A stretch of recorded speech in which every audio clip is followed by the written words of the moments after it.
All right, it looks like we have everyone. Hi, everyone. Welcome back to the Green Chemistry Connections, starting out for the academic year 2022-2023. I'm really excited to announce our speakers today and to connect with you all after having had a wonderful summer. And hopefully you've all had the chance to maybe relax a little bit before heading back into the school year. So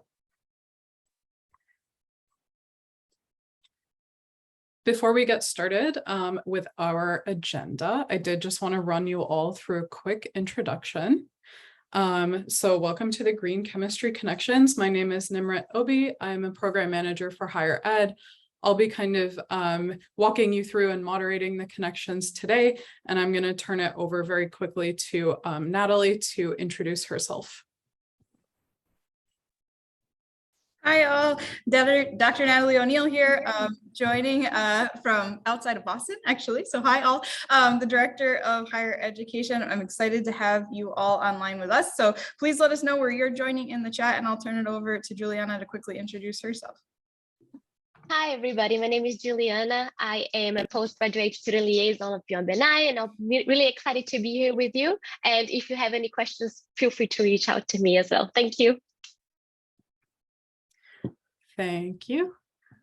So before we get started with the main event today, I did want to take a second and run through our land acknowledgement. So Beyond Benign wishes to acknowledge this unceded land on which we operate, and for years it has been the traditional land of the Pawtucket and the Massachusetts nations. And we acknowledge the painful history of genocide, colonialism, and forced removal from this territory, while also acknowledging that on our part, further education is needed to learn the full history of the land we occupy and all the indigenous peoples and nations that it belongs to. And presently, this meeting place, is still home to many indigenous nations across Turtle Island, and we want to honor, respect, and celebrate the diversity of peoples that are connected to this land. And given that today we're in a virtual space, we want to acknowledge that us and our attendees, who are coming from all different places across the world, will be occupying unceded land and territories belonging to different indigenous nations. And in terms of what we're doing on our side, organizationally, we're committing to educating ourselves, to supporting indigenous communities, to decolonizing our organization, practices, programs, and activities. And we do encourage you all as our attendees today to do the same. And if you would like more information about how we put together our land acknowledgement and the resources that we used, there is a link at the bottom of the slide there, and you can feel free to peruse those. A couple other logistical notes for today. So you might see that some of us have our pronouns on our names, our Zoom screen names. I'm a good example of that. Pronouns are basically just how we identify ourselves as we're kind of talking and interacting with each other. And it is important to use the ones that other people want us to use. And so, for example, someone like me, I actually use two different sets of pronouns. I use she, her, and they, them. So you can call me by either one of those. And there are just some kind of tips here to help you describe your own pronouns, or if you want to ask for someone else's. And there are some resources there at the bottom too, if you'd like to learn a little bit more about how we kind of constructed this slide and how we approach this. If you would like to put your pronouns in your Zoom display name, similar to how I have mine, then you can hover over your picture in Zoom. And if you click the three dots, there should be a drop-down menu that comes down. You can select the word rename at the bottom of the drop-down menu, and then you can just type in your own pronouns in brackets at the end of your name. And I believe Natalie usually does that herself, actually. Yeah, so she's already put hers in her name, just to kind of show you how that looks. The last thing I want to talk about is that we do have live transcription enabled for today's meeting. So a transcript of the meeting will be made available afterwards, and you can put closed captions or subtitles on for yourself if you so wish. And so there is a button at the bottom of your Zoom screen with the gray icon that says CC live transcript. So if you click that, you should be able to read the subtitles of what's happening today. And as always, please, if you have any technical or logistical issues, do contact myself, Natalie, or Juliana, and we'll try and help you with that. And the last thing is just our code of conduct for today. So you would have all seen these these points if you were in the waiting room. Please just adhere to our code of conduct of expected behaviors and avoid any of these unacceptable behaviors. And in general, as a guideline, please, when you're interacting with folks in breakout rooms or with each other, make sure that everyone gets a turn to speak. So we like to say, speak up and then step back. So you are all here because you are interested in the Green Chemistry Commitment Program and interested in connecting with one another through these connections series. We at Beyond Benign did want to announce and kind of talk a little bit further about some dedicated support that we're going to have for minority serving institutions that are Green Chemistry Commitment signers. And so the objectives of these programs will be to partner with chemistry departments at MSIs, to build inclusive and diverse community spaces for MSI faculty and students to collaborate, learn, and share, and also to engage with green chemistry student leaders with the goal of empowering BIPOC students and gender minority students in chemistry, and through their green chemistry work. And so we are offering funding, professional development, leadership opportunities, student events, and conference and publication support as part of this program. And if you have any questions about this or you're interested and you'd like to learn more, please do contact me. My email will be on the slides and the slides will be made available afterwards.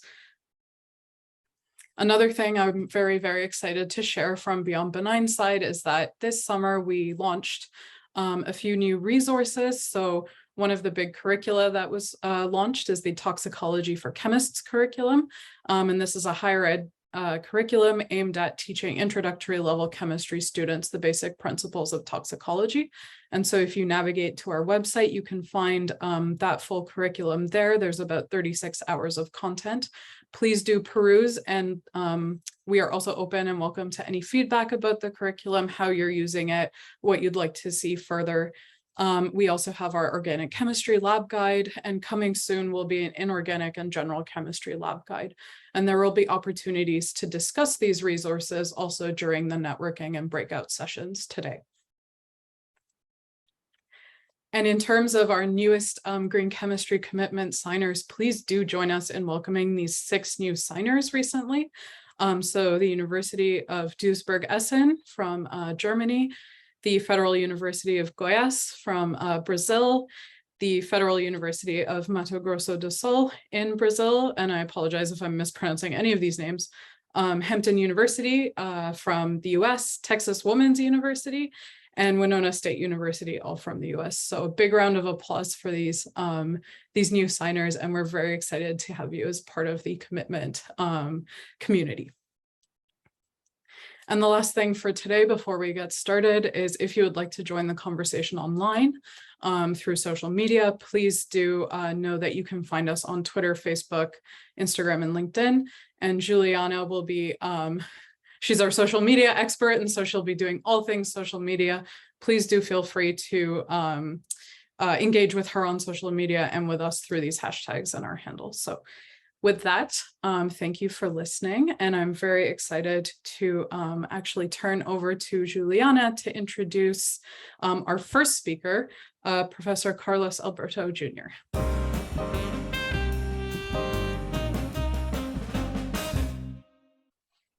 Thank you so much, Nim. Hi, everyone. It's my pleasure to introduce you to my friend and also this amazing person who is Carlos Alberto Jr.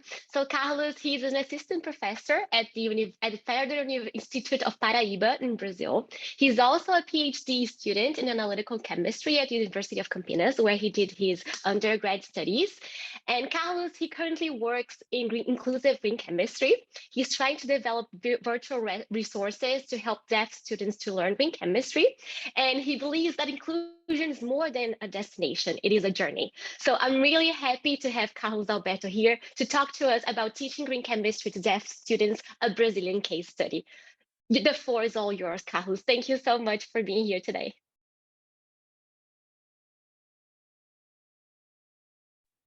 Thank you so much, Juliana, for this kind introduction. Just a moment. So let me share my screen. Thank you all. Just a moment. Share screen.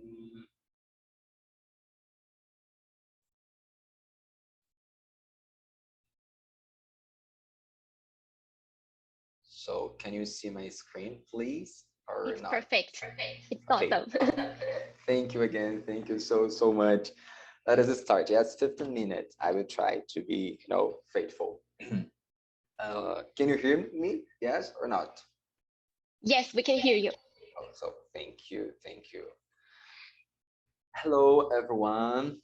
My name it is Carlos, and today I will really share with you a little bit about my experience. And maybe the first question that we can ask it is, why am I here today? And the second question is, why do you need to talk about inclusion and green chemistry? Let me share with you my answers, okay? As I said, and thank you again, Juliana, Dr. Juliana, I'm here today because I will share with you my experience with deaf Brazilian, Brazilian deaf students, and also I believe that inclusion is so important because we need to first understand one another, second love one another, and also help one another. uh, Especially when I talk about students with different abilities, more specifically students from the deaf or hard of hearing community. I believe that the first steps to invoke and change are always assessing the situation. This is why we are here today. So thank you again, for your presence. Also, creating awareness, and finally, educating authors. So in this introduction, I need to remind to myself that my long-term goal here is really to, how can I say, build, a confident community that can be really equipped with resources and knowledge to best support their deaf and hard of hearing students. Okay, so this is my mission today with you. Let us talk a little bit about my green chemistry journey. Oh, I think I have some problems with my slide. Just a moment. Next.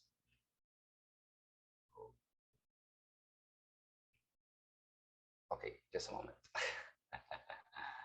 Again. Share your screen.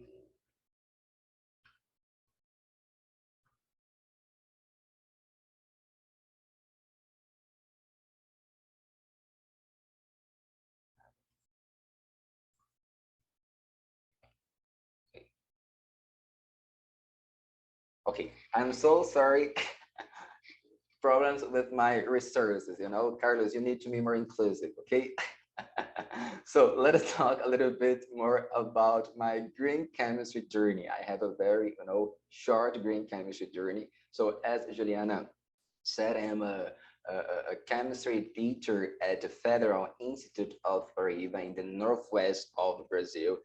If you don't know this part of Brazil, I can assure it is really a very beautiful place and everyone here is welcome, okay? And in 2017, I majored in chemistry at the Federal Institute of Paraíba. It was there where I was exposed to green chemistry for the first time. In 2020, I had the opportunity, to participate in this green chemistry summer school in Italy. Last year, I became a member of this, ACS student chapter in Brazil. And some months ago, also, I became a member of this Equity, Diversity, and Inclusion Committee from the YCN. YCN means International Younger Chemists Network. And now I am here. It is just an incredible moment, in my career, participate, in this green chemistry connections. So let me talk a little bit about the education of deaf people in Brazil. You know that Brazil, it is a very big country with millions of people, and in 2022 there are more than 10 million deaf or hard of hearing people in Brazil. Approximately 32% of these, deaf people did not attend school, and I'm talking about N level. I can share with you some reasons for the situation. For example, we can find a lack of the understanding of the deaf population, also a lack of the resources, to teacher and interpreters. We don't have really the enough time here to list all the barriers.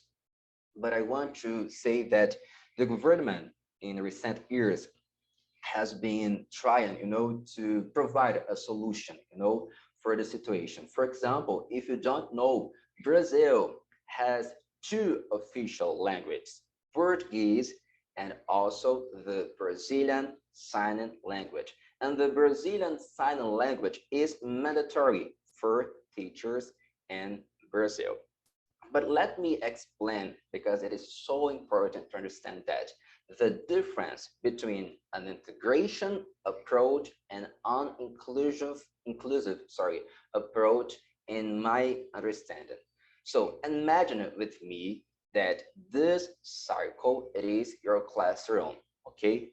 Now you are a teacher and this is your classroom.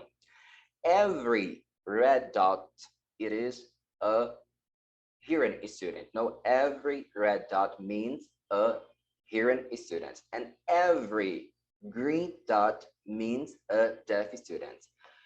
What is the integration? Integration, in my understanding, it is what we can see in this picture.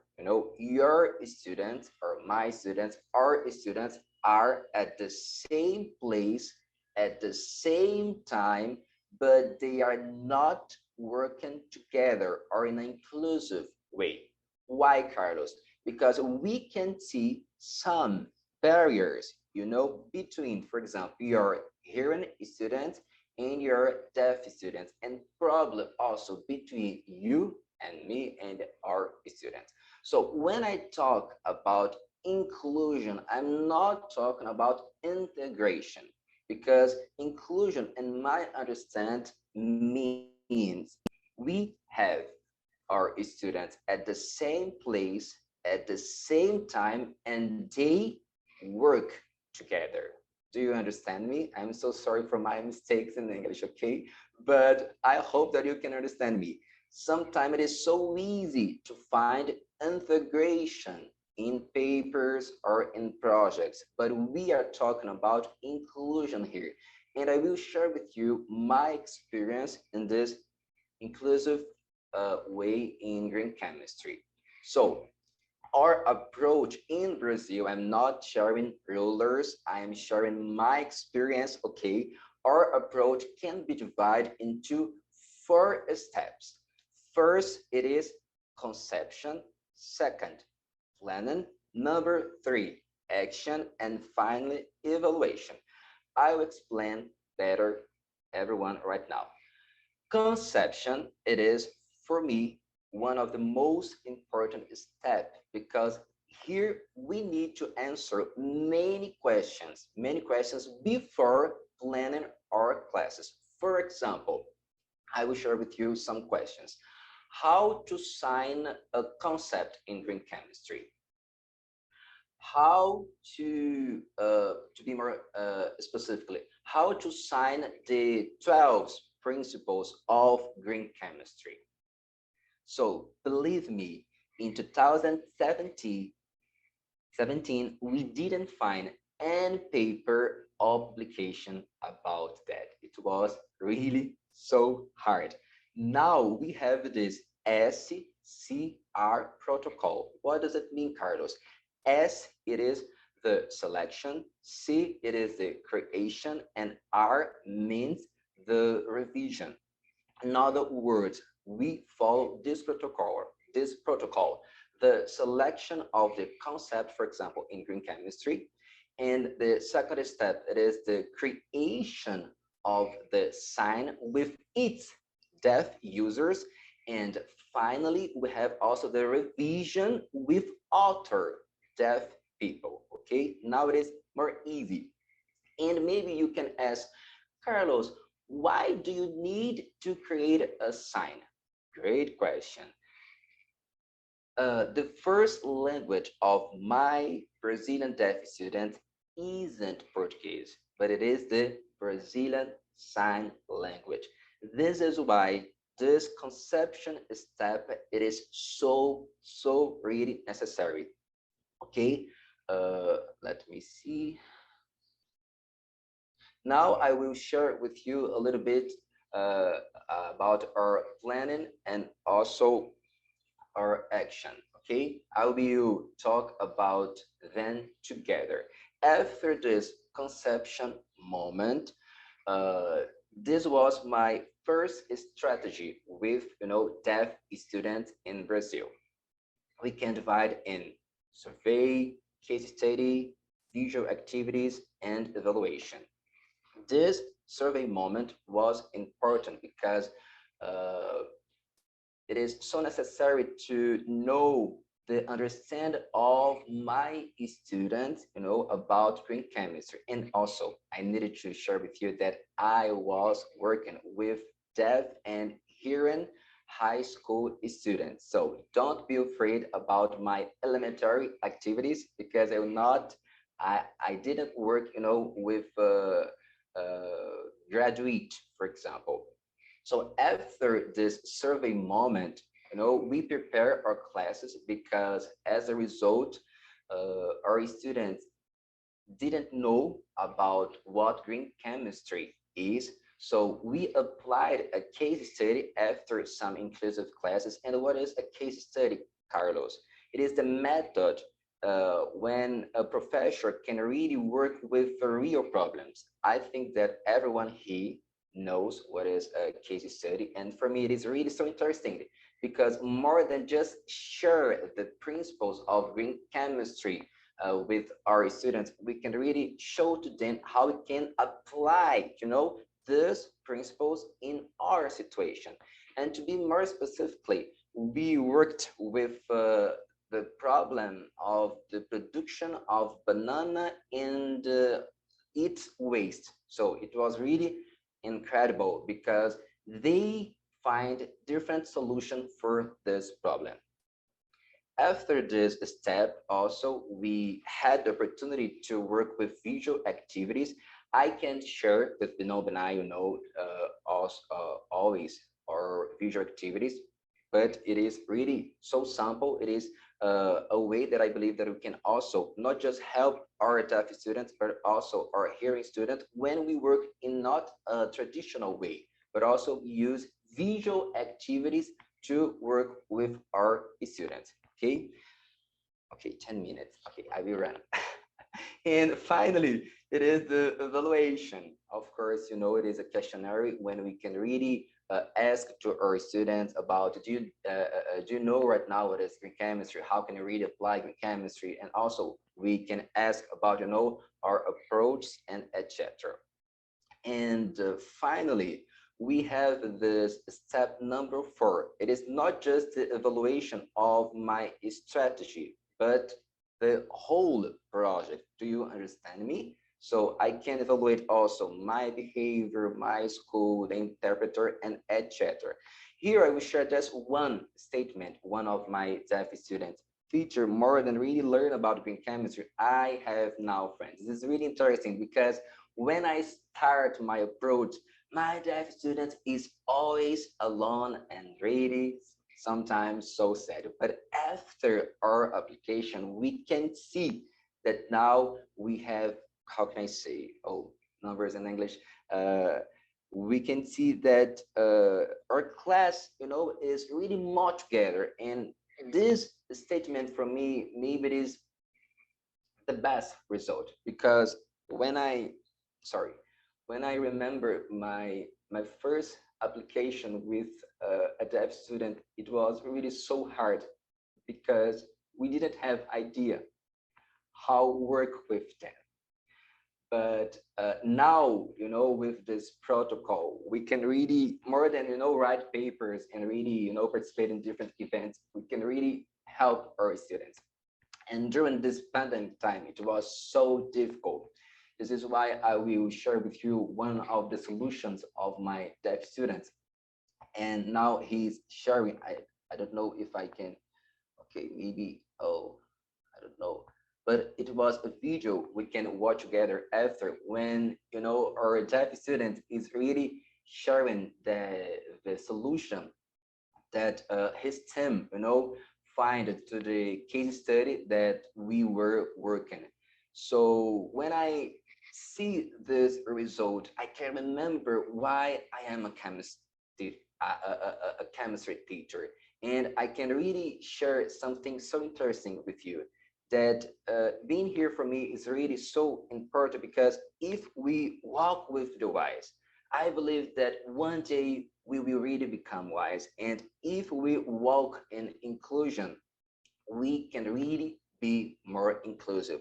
And really being an inclusive teacher, for me, it is a great challenge because inclusion is more than just a destination or more than just a publication. Inclusion is a journey followed by courage and love. So now I have just 2 minutes more. Thank you so much for your attention. I want to really express a very special thank for the Benign for this invitation. Thank you so much, Dr. Natalie, Nin, Juliana. We cannot forget that September is a very special month because we can celebrate the Deafness Awareness Month. So thank you so much. I'm so sorry for my mistakes in English. You know that my second language it is French, but I also you'd like to thank you, our teachers, students and chapters, and feel free, to drop me a mail at the following address. And really, really, thank you so much.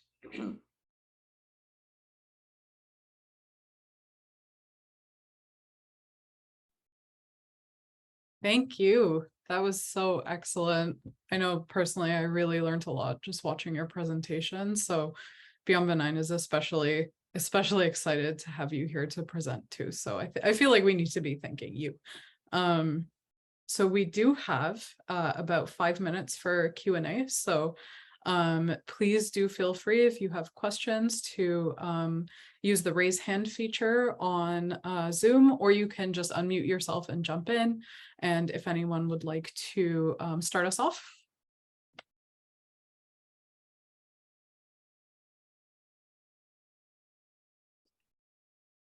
Nim, there was a question in the chat earlier asking to Carlos Alberto if Brazilian Sign Language is mandatory only for educators or the general population as well, as it is taught in the education system. Oh, thank you so much for your question. It is mandatory for only educators, but when we see our reality, we really learn the Brazilian Sign Language, So the law says something, but when I see the situation in Brazil, we find another reality. But yes, this is why I, speak the Brazilian Sign Language.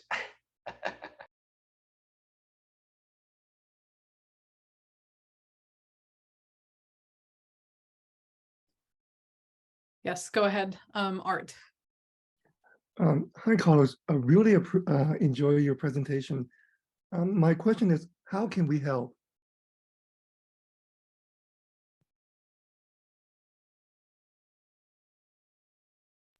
Sorry, I didn't get that. Could you please repeat your question? I'm so sorry. I was just asking, how can we help with your amazing work? Oh, great question. Oh, now, for example, especially with the International Younger Chemists Network, we are trying to translate the 12 principles of green chemistry for many sign languages. Do you understand me? Mhm. because probably we can find, this translation in the Chinese sign language, in the American sign language, but we don't have a place, when really our interpreter can find this resource. Do you understand me? Yeah. Mhm. So, and probably I don't know where are you from, but we can really start, to find different interpreters and teachers, to really, how can I say, create a sign language repository. Help me, Juliana, please. Juliana, That's beautiful. her.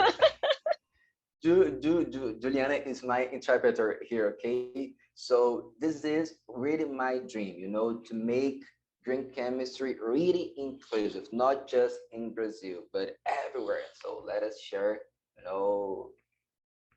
this philosophy. Yeah, I think let's connect because I work at Apple, and we actually have a team in South America. So in terms of trying to find resources and connections, I may be able to help you through our international environmental initiatives. So again, I have colleagues who work in Brazil, really familiar with some of the educational systems there, and also connected with some of the higher education institutions there in terms of connecting with the next generation of environmental and sustainability leaders. So yeah, let's connect. Thank you so much.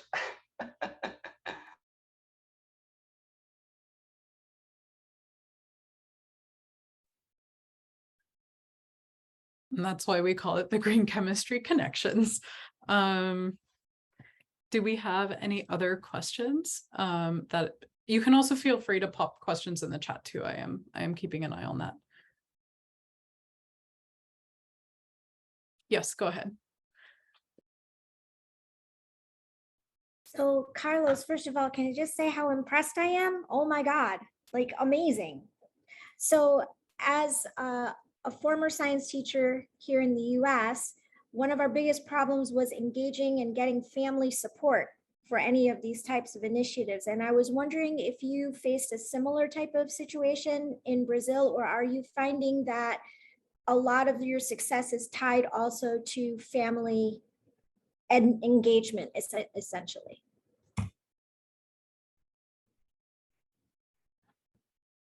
Yes, here in Brazil, if I understand, your question, we, for example, we have many interpreters who can really help us, and also we need to help our family because we didn't really have enough time to share, but we are working with this project for, I think, since 2017, so maybe 5 years. Yes. But the great problem it is, for example, Brazil, it is a very big nation. So in the same way that you find different accents in the USA, we can also find different accents in Brazilian Sign Language. So how can I really have a, how can I say, a repository? Because, for example, maybe when I say oi, hello in the northwest of Brazil, it is different when I say hello or hi in the south of Brazil. Do you understand me? So this is really the great challenge, try to be really more, how can I say, understandable for everyone.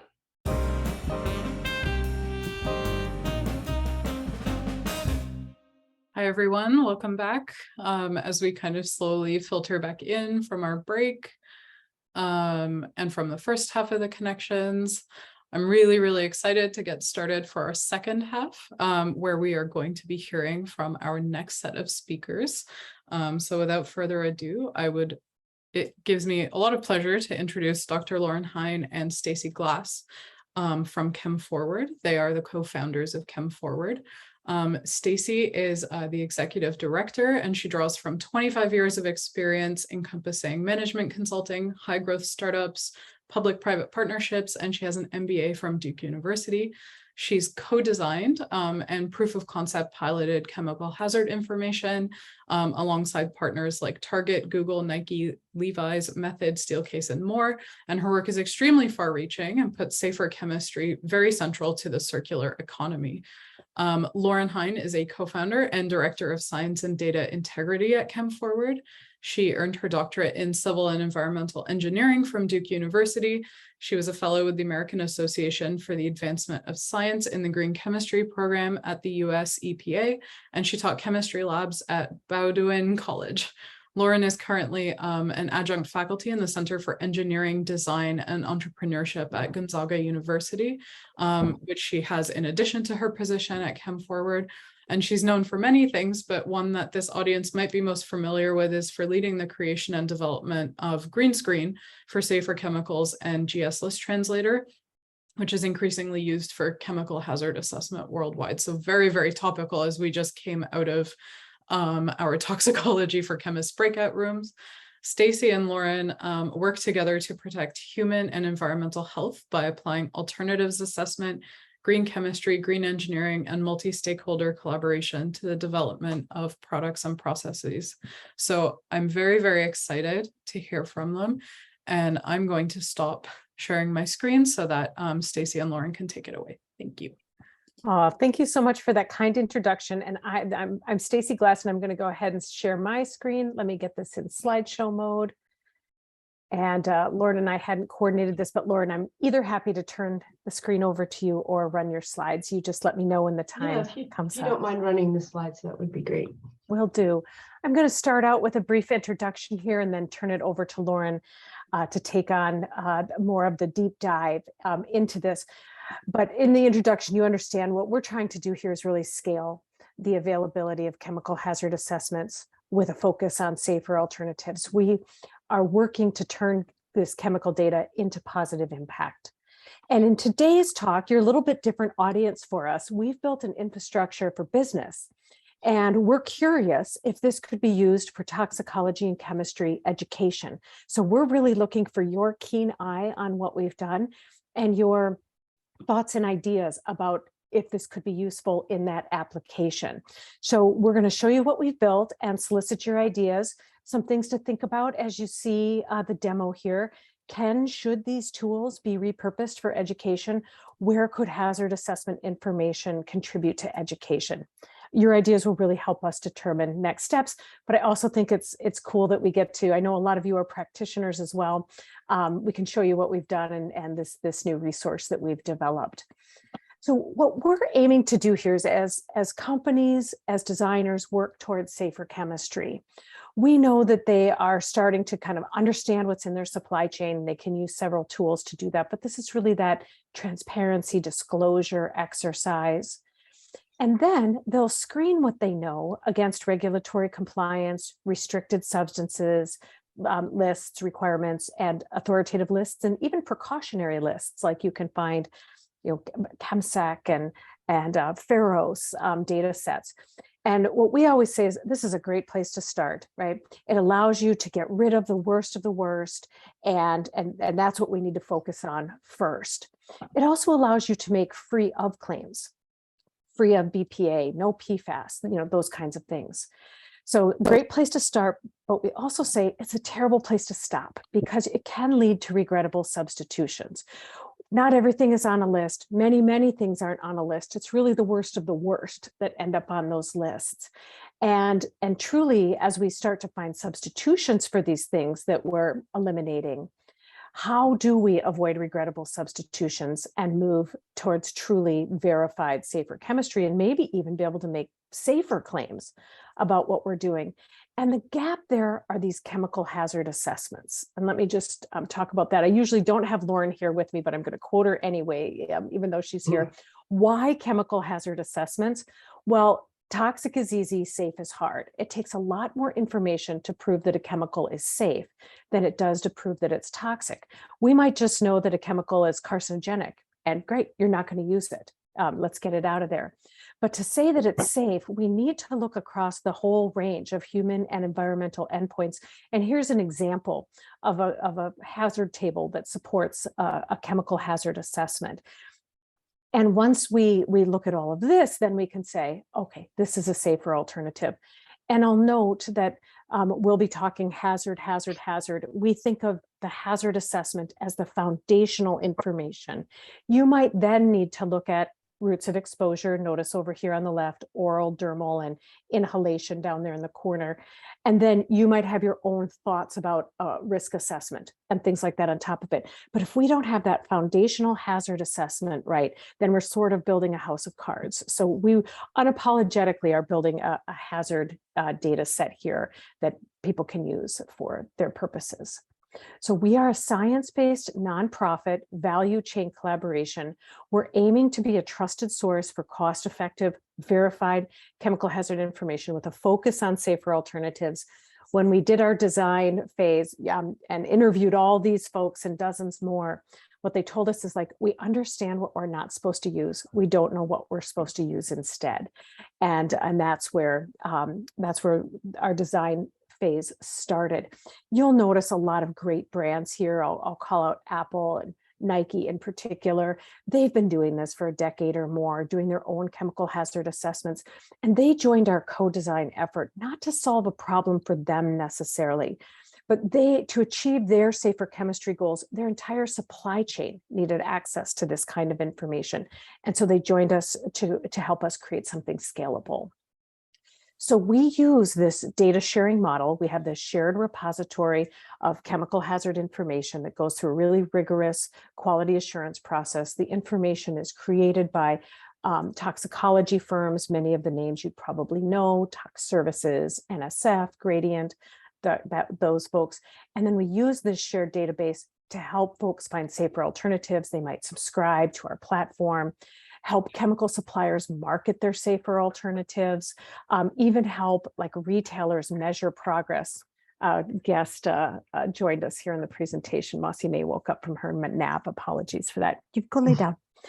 And so these are the things that we help folks do with that shared data set and helping them with concurrent chemical management strategies. So we know that they have to eliminate those bad things, also make informed substitutions, and hopefully design with the good stuff from the very beginning. And that's our goal. And when Lauren and I first met 12 plus years ago, we used a common slide that showed these as steps. And we thought someday they'll be able to design with the green stuff. But now, a decade later, we can say these are really concurrent chemical management strategies because we're building this database to allow that to happen.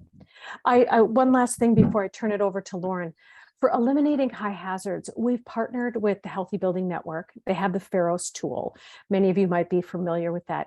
It's a list of lists using List Translator. And we wanted to be really consistent with the folks who use Pharos and how we were sharing the same information here. So we have an API from Pharos to our system, and then we add chemical hazards on top of those that start to go beyond what not to use and really start to what to use instead. So with that, I'd like to turn you over to my co-founder, Lauren Heine, to talk more about this data set. Lauren? Thank you, Stacy, and thank you for having us beyond Benign. We're really excited to be with this community and also to explore the potential for the tool that we developed to be used for educational purposes. And the tool has two sides. There's the back end where the assessors enter all of the information, and there's the front end where subscribers view the information in different formats. And I'll show you a little bit of that. I wish I could have been here for the first hour, but we have a regular assessor verifier call I had to participate in. So I feel like I missed the early discussion, but I'll put this out here and hopefully engage in discussion. Please don't hesitate to ask questions. Chemical hazard assessment, as you may or may not know, is a systematic process of assessing and classifying hazards across a spectrum of hazard endpoints and severity. By hazard endpoints, I mean carcinogenicity, aquatic toxicity, things like that. Most of them are based in the globally harmonized system of classification and labeling, which began, gosh, I think it in 2006 and is updated 2004 and is updated every 2 years by the United Nations. We're on revision 9, so you'll see different revision numbers. So that's the purple book, and it's referred to as GHS. There are other methods are cradle to cradle as part of their material health methodology. Safer Choice has, or Design for the Environment has their criteria. Green Screen for Safer Chemicals is another method for hazard assessment. Next slide, please. And they're primarily GHS with some differences that I'll show you shortly.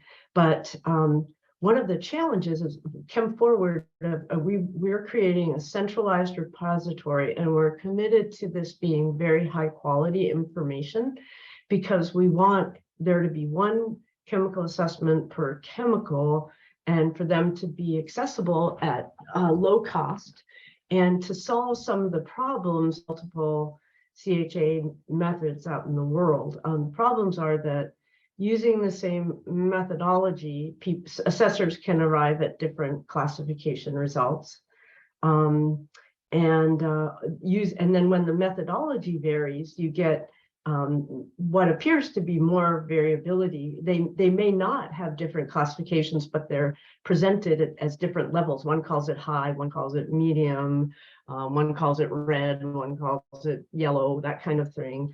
And so, but yet all of the methods are based primarily on GHS. Next slide, please. And an example of this is something that is a category 2 carcinogen in GHS is high in Safer Choice, it's medium in Green Screen, and it's red in Cradle to Cradle. But it's not telling you anything different. It's just different packaging for the same classification. So what we decided to do was to have one input in the back end that will allow us to present the results on the front end in different views. Same data, different views. Next slide, please.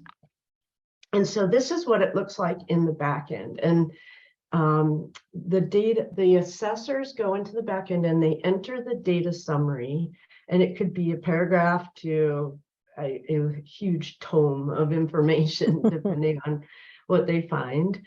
They indicate their confidence level in the data. If it's just based on, say, analogs, or they just a lot of conflicting data, they may say low confidence. Then they write up the rationale, and the rationale is kind of the summary of the summary. Why did they say that this chemical is not classified and has low potential for oral carcinogenicity in the cradle-cradle method based on the data? And so they write that up, and it's short, and that's what you see in the front end of the app. You don't see the whole data summary on the back. You see the front end. And next slide, please. And then as part of this, so what happens is that the assessors enter the information, and it goes through a number of stages. First, it's, quote, submitted, and then we assign it to a verifier. And the verifier is a third-party independent toxicologist who reviews the data and makes comments. And it's sort of like a Google document where you put a comment and you can send it to somebody, and then they can add their comment. And it goes back and forth between the assessor and the verifier until the verifier is satisfied that, and sometimes it's an issue of clarity, sometimes there's a disagreement.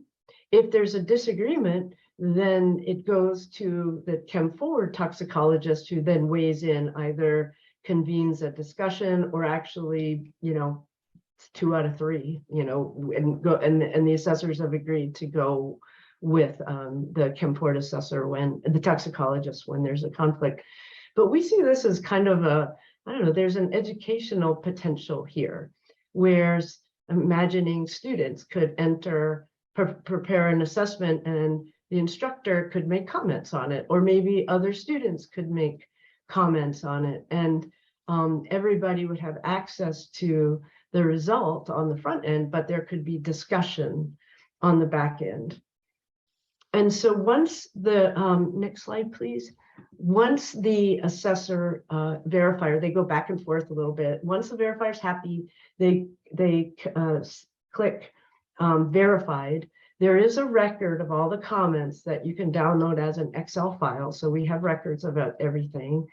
And then you can flip over to the front end to see what the view looks like on the user side of the app.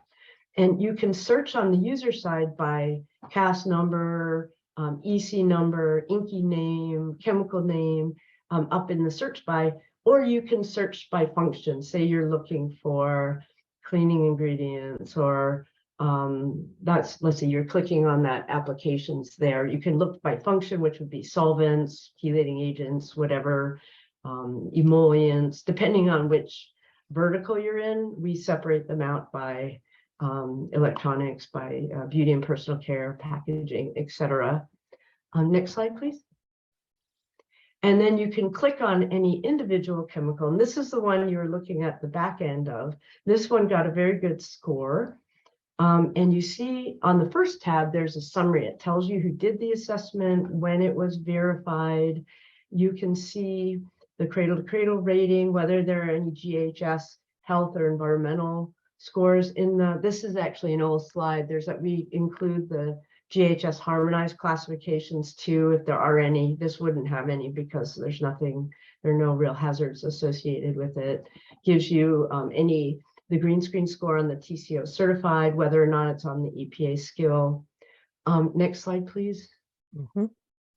And then you can go over to the hazard tab and you can see what this looks like in the GHS only view. So again, the data, there's only one set of data that get entered in the back, but it displays it differently depending on which lens you're looking at. And right now we have two lenses. We have GHS and cradle-to-cradle lenses, and they look different. They're slightly different endpoints. I think I'll show you that in a little bit. Next slide, please. If you click on one of the cells, you can see the rationale. I showed you the rationale on the back, the summary of the summary. You can see there, we do allow people, like if, you know, we have subscribers from government, and if they want to see the back end data, they're not sure about something, we allow them to go in and look at the data summary, but generally it's not from the front end. Next slide, please. And then this is what it looks like in the cradle-to-cradle view. We've picked a very nice chemical here with no real hazards, but it does have some data gaps, endocrine disruption. If you had clicked on that one, which it's not live, you'd see that there was a discussion of no evidence of the endocrine disruption, but it's almost impossible to prove no endocrine disruption given all the studies you have to do, and you know, androgenic, anti-androgenic, thyroid, estrogenic, you can test it. It's very difficult to prove a negative. So, but that when it's a gray, that means there's no evidence anywhere that it's endocrine active. And cradle to cradle breaks things out in slightly different ways. It breaks out the aquatic species, it adds persistence and bioaccumulation, climatic relevance, things like that. Next slide, please. So you can see that we think that we call it harmonized ratings, but we've developed these hazard bands because it can be a little confusing if you're talking about a score in cradle to cradle versus skill versus green screen. So we use these hazard bands, and we consider these to be equivalent. Cradle to cradle B or C/B is equivalent to EPA skill, green full circle, equivalent to a green screen 3, benchmark 3 or 3 TPDG. And so it allows you to use multiple methods to get more information and more insight on various chemicals. These are the hazard bands we use, the ABC. There's an F for things that would be a substance of very high concern. A U, we don't like those because that means we've done all the work and there's hardly any data and it's difficult to model. And a question mark means it's not on a bad list, but we don't really have enough information to say what the hazard band would be. Next slide, please. So again, I'll just reiterate, we want this to be really high quality information. We build on existing methodologies. We have not created our own methodology. We use qualified assessors. We use a verification process. We have a challenge process whereby anyone can challenge a particular classification, NGO, industry, other assessor. And we do allow the use of private data. It happens sometimes that a manufacturer might have test studies we can use. But they have to show it to both the assessor and the verifier. So we know that's robust. And we started recently, I think Stacy showed that in a slide, also looking at trade name ingredients, not just chemicals by CAS number. And when we look at a trade name, we look at the impurities and any other additives because there's always something else in there. Next slide, please. I think that's it. That's a very quick overview of how this works, but we're very interested in how this might be useful for education. We've even been told it could be useful for industry, for toxicology teams and companies to share their data across across countries, across regions, whatever. But we built it to provide information to people. So we think there's potential for students to use the information in the user view, but maybe there's also potential to use the backend for educational purposes. So we would welcome your thoughts. And if you have any questions and ideas, we welcome that.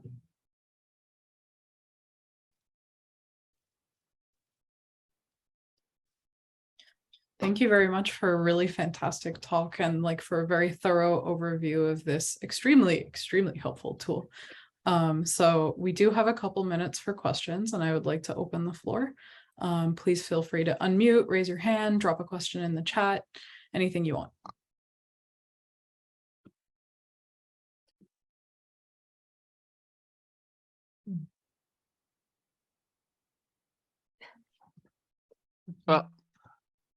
This is Jay. I mean, I could ask from an educational standpoint. So one of the things we did after signing the pledge was to form a committee to look at our labs and to see how we can update our labs. So is this resource that education, we can use to update our labs to find chemicals that are alternatives to the ones that we are using? Or have you maybe as a company thought about how you could reach out to higher education to facilitate that? Because it wasn't easy sometimes. Yeah, that's a really interesting question. I think there's a couple of ways. We haven't focused on lab, curricula specifically, but we are working on a solvent database. So if I guess it would depend on what you're replacing. And there are two things. You would either come to a database like this to look for existing alternatives to see what are my options, or you could come to a database like this and say, I have a couple of candidates I'm interested in, let me see if they're safer. So I don't know if you have which category you would fall in.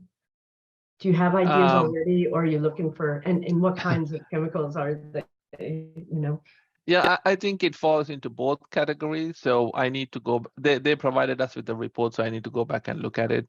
The pandemic kind of put a halt to all of this stuff. So I have to go back and remind myself. But I think we were in both categories. So.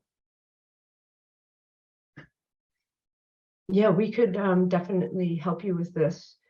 I mean, right now we're just exploring things. When we have funding, we make what we call verticals freely available. When we don't, there's a subscription cost.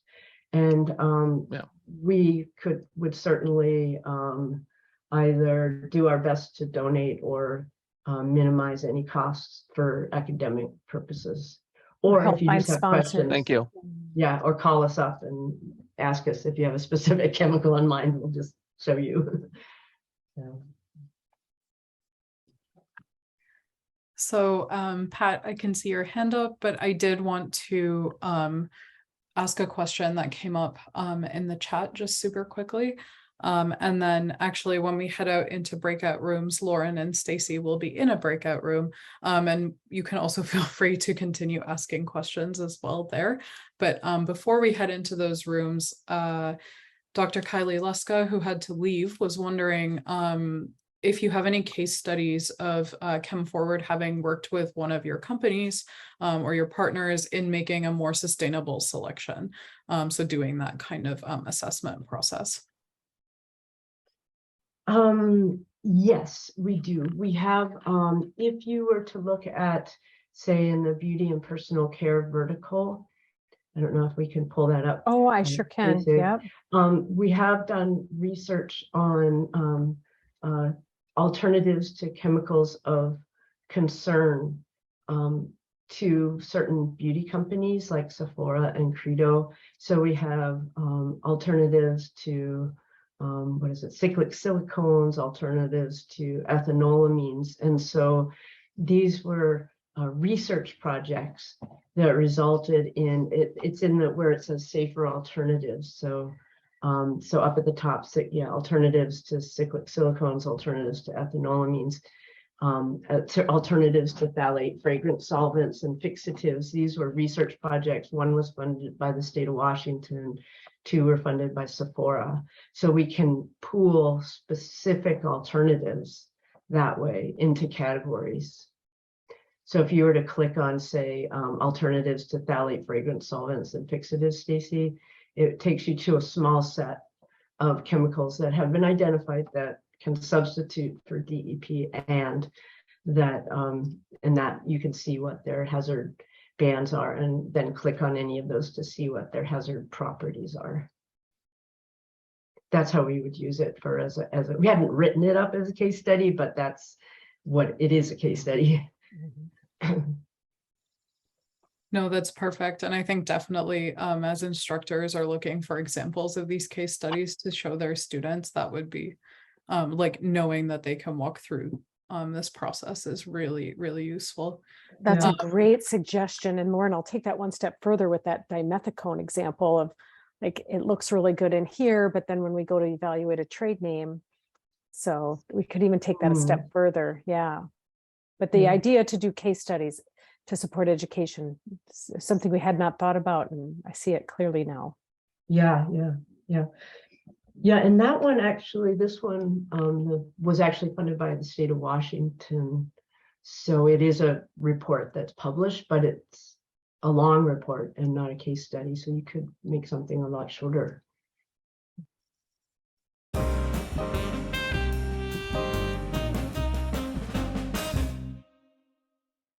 Well, thank you all for sticking with us. Before we let you go at the top of the hour, we just did want to run through a couple last things and wrap ups and some more information for you about how you can stay connected between the sessions.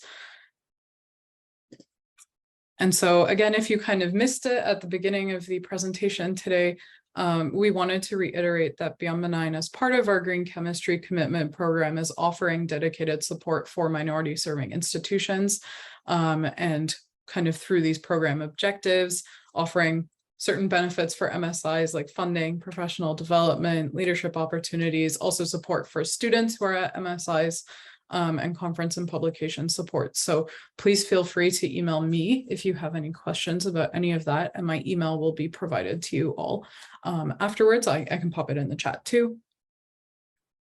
Again, we also have these resources that just got launched, and one that's incoming, the Inorganic and General Chemistry Guide. The Organic Chemistry Guide has actually been out for a bit, and the Toxicology for Chemists resource, which we were discussing in one of the breakout rooms earlier. Please do feel free to browse our website, browse the resources, use them, send folks there. And I'm going to actually turn it over to Juliana quickly to talk to you about another event that's happening soon, which is very exciting. Yeah, thank you, Nim. So this is an event that's happening in collaboration between the IUPAC and International Younger Chemist Network that Carlos Alberto talked about. So it's basically one day where we will just be talking about sustainability and just taking actions of how we can increase the sustainability of our planet. So basically this event is happening every year. So this year we are like having our own event. So we are making like pushing institutions to organize their own events, and the IUPAC and YCN, they're organizing their own events. So maybe if you could go to the next slide.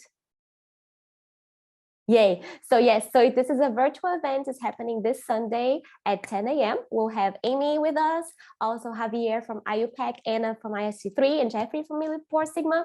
So if you guys wake up early on Sunday, 10 a.m., please join us. I'm gonna put the link also in the chat, or Natalie, so you guys can register for the event and participate in this conversation. So thank you very much, Nim.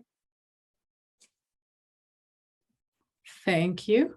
And another event that we did want to talk about as well is part of our kindergarten to grade 12 division here at Beyond Benign, and it's called the Observe, Wonder, Think. And these are monthly interactive green chemistry webinar series where you can hear from our lead teachers at Beyond Benign in the K-12 division. And the first event that will be happening will happen on October 20th. So that's a Thursday in the evening, so 6 p.m. Eastern time.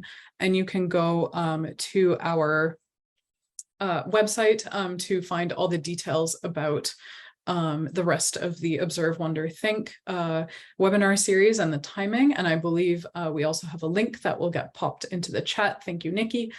So please feel free to go there and register for that as well. In terms of staying connected between sessions, this came up a few times. So yes, of course, if you want to get in touch with the Beyond Benign team, please do feel free to email us. But at the same time, to kind of continue those discussions between meetings that we were having in the breakout sessions and also in the Q&A with our speakers, please do head to our Green Chemistry Connections Google site. So if you have a resource that you would like to share, you can upload it into the folder here so that everyone who attended these meetings can see. And this is also a space too where you can chat with one another and start discussions in chat threads. And I believe we also have a link for that that will be popped into the chat. But these slides will be sent to you all after the meeting, and the links are also on the slides there. But please feel free, if you really, really want to, in a burning kind of way, continue these discussions, this is the place to go for that. So one last thing I wanted to mention too is about our Green Chemistry Teaching and Learning Community online platform, which is launching in 2023. And that's kind of a one-stop shop for anyone who is interested in green chemistry. This is the place where all of that is going to be living. And so earlier on in the presentation, it was mentioned that we will have green chemistry commitment info sessions happening every quarter. The next one is on October 11th, and you will also hear a bit about the GCTLC during those info sessions too. So if any of you are curious, the details for that will be incoming. Thank you very much to our sponsors. This work wouldn't be possible without them at all. And specifically to these three folks for their support of the Green Chemistry Connections. And thank you so much to our speakers today, to Lauren, to Stacy, to Carlos Alberto. It's so great to have you, and to all of you for your attention as well. And so thank you very much. I will stop sharing my slides here. And that concludes our connections for today.